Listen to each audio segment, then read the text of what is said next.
Once Apple announces its new iPhones this autumn, the price of the iPhone 15 will be one of the main factors to be taken into account. In fact, for some buyers, the price of the iPhones may be the most important factor.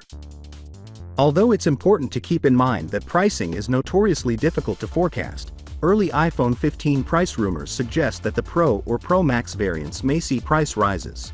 For instance, the conventional thought was that Apple would raise the price of its new phones before the release of the iPhone 14 last autumn.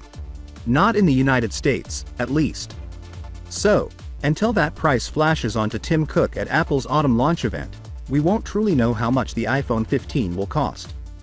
However, if you're the kind to budget your phone purchase in advance, here's a look at what we've learned about iPhone 15 costs so far.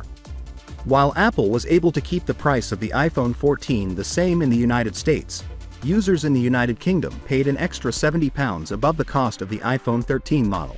However, given the rising costs of the components used in iPhone manufacture and the overall upward trend in prices, it could be harder for Apple to maintain pricing constancy this time.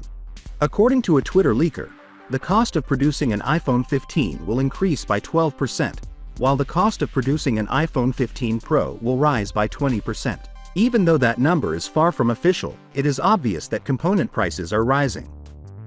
Apple will need to decide whether to reduce its profits or pass some of these expenses on to customers. An article from the end of 2022 claimed that since the iPhone 14 Plus models were not as well liked as anticipated, Apple would rethink the cost of its entry-level iPhones. As can be seen in the comparison between the iPhone 15 and iPhone 15 Pro, it was believed that this was because the entry-level versions featured less noteworthy features than the more expensive Pro variants. The justification for this was that it would make sense to change price if Apple decides to provide less distinctive features on the regular iPhone and iPhone Plus models.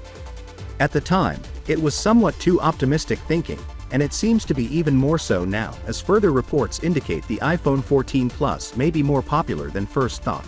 Finally, what are your thoughts about it?